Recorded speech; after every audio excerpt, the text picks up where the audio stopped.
जय हिंद दोस्तों, Charlie academy से मैं जीतू फौजी, आपका दोस्त, आपका भाई, आपका ट्रेनर।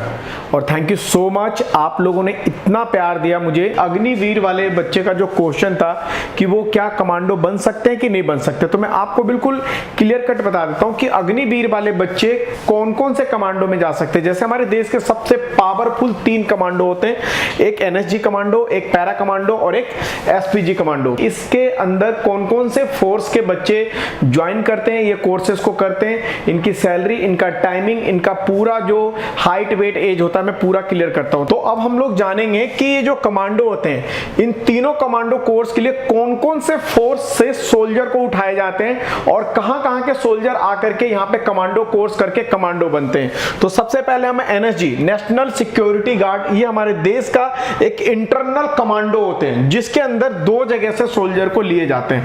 पहला आर्मी के अंदर से 50%, 57% और फिर उसके बाद पैरामिलिट्री फोर्सेस जो एसएससी जीडी होता है, यहां से 43% जो कैंडिडेट होते हैं, जो सोल्जर होते हैं, उनको उठाया जाता है। तो आपने देखा कि जो एनएसजी है वो 2 जगह से आते हैं। उसके बाद पैरा कमांडो मतलब कि स्पेशल फोर्स, ये इंडियन आर्मी का एक बहुत ही मजबूत पिलर होता है। इसके अंदर पूरा 100% ये आर्मी के ही जो बच्चे होते हैं,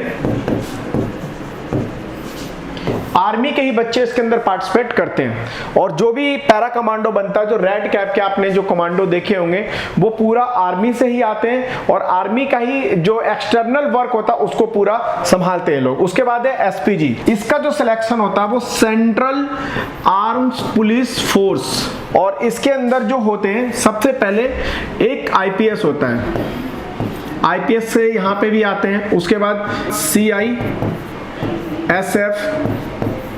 सीआरपीएफ, आईटीबीपी, ये सारे जगह से यहाँ पे कमांडो बनने के लिए सोल्जर को छांटे जाते हैं। अब बात आती है कि कमांडो बनने के लिए योग्यता क्या होती है, तो मैं आप लोगों को इसके स्क्रीन के ऊपर दिखा रखा है कि उसका हाइट, एज, एजुकेशन क्या मांगते हैं। तो हाइट में सबसे पहले बता देता हूं कि हाइट जो कमांडो का होता है वो 160 सेंटीमीटर से लेकर के 170 हो या फिर 172 हो, ये कोई सा भी सेंटीमीटर हो चल जाता है, क्योंकि इसके अंदर ओआर रैंक मतलब सिपाही रैंक से लेकर के ऑफिसर्स रैंक तक और आईपीएस अधिकारी भी होते हैं। तो इसके अंदर कोई भी हाइट का वो नहीं होता, क्योंकि ऑलरेडी ये पहले सिलेक्टेड सोल्जर होते हैं, वो इसके अंदर जाते हैं। दूसरा एज है, तो एज के अंदर मैं बताता हूं 22 इयर्स से लेकर के इसके अंदर 30 इयर्स तक होते हैं। और जो एसपीजी होता है, एसपीजी में 35 इयर्स तक लेते हैं। तो आप इसके अंदर देख सकते हैं कि जो एज का है वो, अगर आप पैरा कमांडो में या फिर एनएसजी में जाते हैं तो आपका 22 साल से लेकर के 30 साल तक का एज होना चाहिए, और अगर एसपीजी में आप अपने आप को चयनित करना चाहते हैं तो आपका 22 साल से लेकर के 35 इयर्स तक होना चाहिए। और उसके बाद एजुकेशन ऑलरेडी इसमें कोई मायने नहीं रखता, जिस क्वालिफिकेशन से आप भर्ती होकर के गए, चाहे वो 10वीं हो या फिर आप 12वीं हो या फिर आप ग्रेजुएशन करके गए, तो इससे कोई मायने नहीं रखता, क्योंकि ऑलरेडी आप सिलेक्टेड सोल्जर हैं। तो जो जिस एजुकेशन से आप सिलेक्ट होकर के गए, तो उसी एजुकेशन को लेकर के वो आपको इन कोर्सेज के अंदर आपको कोर्स करवाया जाएगा। अब अगला आपने देखा, तो ये भी एक बहुत इंपॉर्टेंट है। अब आप देख रहे होंगे कि चार्ली अकेडमी दिखा रखा है और इसमें लाइक दे रखा है, शेयर करने के लिए, सब्सक्राइब करने के लिए दे रखा है। तो प्लीज आप लोग जो मुझे प्यार दे रहे हैं, इस वीडियो को शेयर करें, ताकि जिस मोटिवेशन से मैं वीडियो बना रहा हूं, अगर आप कंटिन्यू मेरे को इसी तरीके से देंगे तो आपके कमेंट्स का जवाब, आपको नए नए तरीके का जो भी आपके डाउट्स होंगे उसका पूरा सवाल का जवाब मैं ला करके ढूंढ करके दूंगा और आपको अपनी एकेडमी से मैं भर्ती भी करवाऊंगा। तो आगे हमारा जो क्वेश्चन है कि पैरा, एनएसजी या फिर एसपीजी कमांडो में चयन प्रक्रिया क्या होती है, इसके लिए क्या क्या करना पड़ता है। अगर मैं ऑलरेडी सोल्जर हूं या कहीं पे मैं ऑफिसर्स हूं या ओआरएस रैंक का कोई भी जवान हूं, तो मैं ऐसा क्या करूंगा या फिर कैसे करूंगा कि मैं उसके अंदर जाकर के कोर्स करूं और कमांडो बनूं। तो मैं आपको बता देता हूं कि साल में किसी यूनिट में या किसी जगह पे 2 बार इसका फॉर्म निकलता है और कहीं कहीं पे साल में 1 बार फॉर्म निकलता है। अब जब फॉर्म निकलता है तो इसके अंदर आपको क्या क्या चीजें वो चेक करते हैं, जिससे कि आप एक कमांडो कोर्स के लिए रेडी हो जाते हैं और कमांडो बनने के लिए रेडी हो जाते हैं। तो सबसे पहले होगा आपका पर्सनल इंटरव्यू।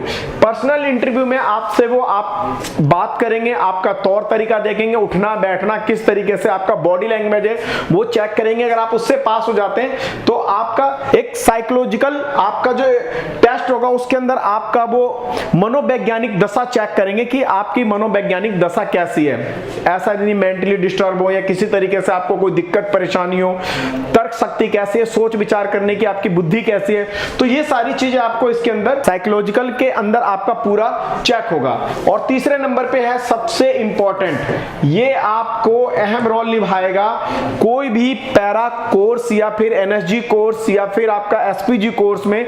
ये सबसे इंपॉर्टेंट है कि आपका फिजिकल एक्टिविटी टेस्ट में कितना पावरफुल है आप। अगर आपके प्रोग्रेस कार्ड के अंदर आपका फिजिकल स्टेमिना या फिजिकल एक्टिविटी एक्सीलेंट ग्रुप में है तो आप पैरा कमांडो या फिर एनएसजी कमांडो या फिर एसपीजी कमांडो के अंदर सेलेक्ट होने के लिए ज्यादा से ज्यादा आपको चांस दिया जाएगा। उसके बाद एक नॉर्मल टेस्ट होता है, क्योंकि ऑलरेडी आप एक सोल्जर हैं तो आपको कोई ज्यादा टेस्ट की रिक्वायरमेंट नहीं होगी, लेकिन फिर भी आपसे एक दोबारा तरीके से लिखित में एक नॉर्मल साधारण सा टेस्ट होगा जिसको आप देंगे और वो आपको पास कर दिया जाएगा।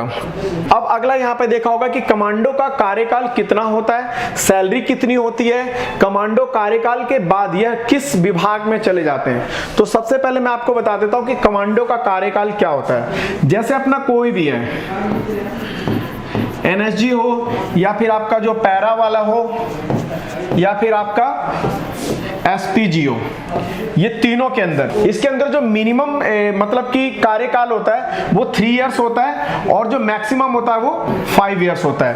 तो आपका जैसा परफॉर्मेंस है आपको उसके अकॉर्डिंग वो 3 साल भी रख सकते हैं और 5 साल भी रख सकते हैं।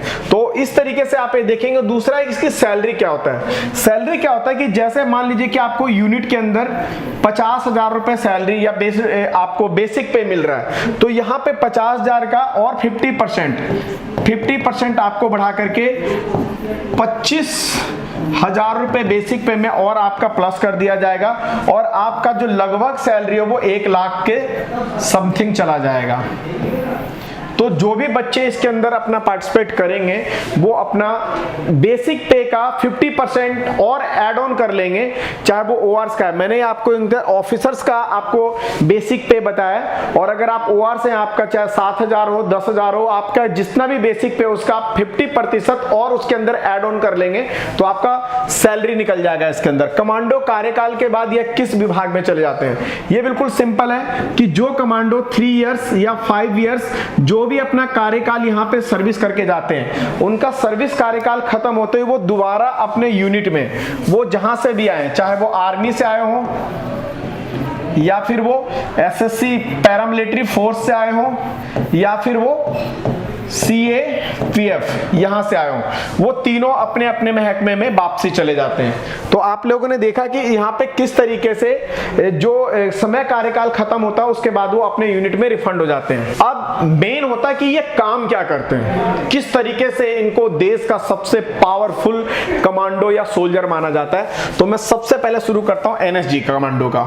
तो एनएसजी कमांडो का जो इंपॉर्टेंट काम होता है, इसको वैसे कई पार्टों में बांटा हुआ है, इसके कई ग्रुप्स हैं, लेकिन इसके सबसे इंपॉर्टेंट 2 ग्रुप हैं। एक है आपका SAG और एक है आपका SRG। तो पहला जो ये है स्पेशल एक्शन ग्रुप, इसका काम होता है BBIP, इनको पूरा प्रोटेक्शन देना, जिसके अंदर आपका होम मिनिस्टर या फिर आपका डिफेंस मिनिस्टर या जो भी VIP पर्सन है उनको पूरा प्रोटेक्शन देना, उनको सारी जो आतंकवादी गतिविधि या जो भी एक्टिविटी से जो उनको नुकसान पहुंचा सकता उससे इनको पूरा प्रोटेक्शन देना। और जो दूसरा है अपना SRG मतलब कि स्पेशल रेंजर ग्रुप, ये देश के अंदर जो आतंकवादी गतिविधि होती है, जो भी आपने देखा होगा कि ताज मुंबई के अंदर जो हमला हुआ था, जो भी देश के इंटरनल पार्ट के अंदर आतंकवादी गतिविधि होता है उसको कमांड एंड कंट्रोल करके, उसको रोकथाम करके, उसके जो टारगेट को बर्बाद करना हमारा एसआरजी ग्रुप का सबसे इंपॉर्टेंट काम होता है, जो कि एनएसजी में आता है। ये अब बात करते हैं हम लोग पैरा कमांडो। पैरा कमांडो मैंने पहले बता दिया कि स्पेशल फोर्स है इंडियन आर्मी का, स्पेशल फोर्स। तो ये जो देश के आउटर साइड में आपने देखा होगा कि उरी का जो सर्जिकल स्ट्राइक हुआ, दुश्मनों के घर में घुस करके अपने एक छोटे से नुकसान के बदले में उनका पूरा टारगेट को नस्ते नाबूद कर देना, वो हमारा जो काम करके आता है, वो काम करके आता है पैरा कमांडो का सोल्जर जो होता है। और उसके बाद हम आ जाते हैं एसपीजी।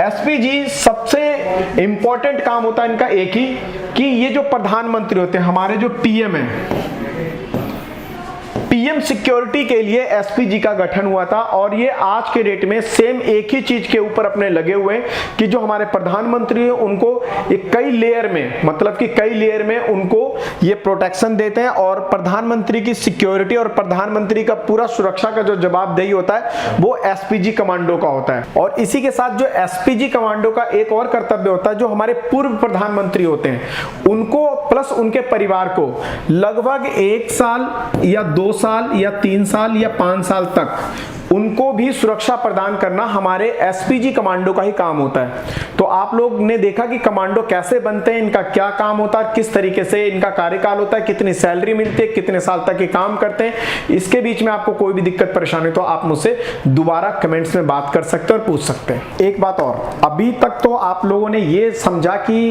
पैरा कमांडो या फिर एनएसजी कमांडो या फिर एसपीजी कमांडो कहां से जाते हैं, लेकिन सबसे इंपॉर्टेंट बात है कि अगर आपका सचमुच में सपना कमांडो बनने का है ना, तो मेरी एकेडमी के अंदर मैंने ये देखे इस तरीके से 1 2 3 कई सारे, मतलब कि मेरे स्टूडेंट हैं जिनको मैं इस तरीके से तैयार करवाता हूं कि वो वहां पे जाने के बाद ना सिलेक्ट हो जाते हैं और कमांडो बन करके निकलते हैं, जैसे मेरे ये सारे सोल्जर हैं। तो अगर आपको कमांडो बनना है तो आप मेरे एकेडमी के अंदर आए, मैं आपको इस तरीके से प्रिपेयर करूंगा, तैयारी करवाऊंगा कि आप कमांडो ही बनेंगे। अगर आपको मेरा वीडियो अच्छा लगता है, आपको मेरे जो भी सवाल जवाब आप पूछते हो उसका जवाब देना अच्छा लगता है, तो आप मेरे वीडियो को लाइक करें, शेयर करें और चैनल को जरूर यार सब्सक्राइब करें। फिर हम मिलते हैं नए वीडियो में नए इंफॉर्मेशन के साथ, तब तक जय हिंद।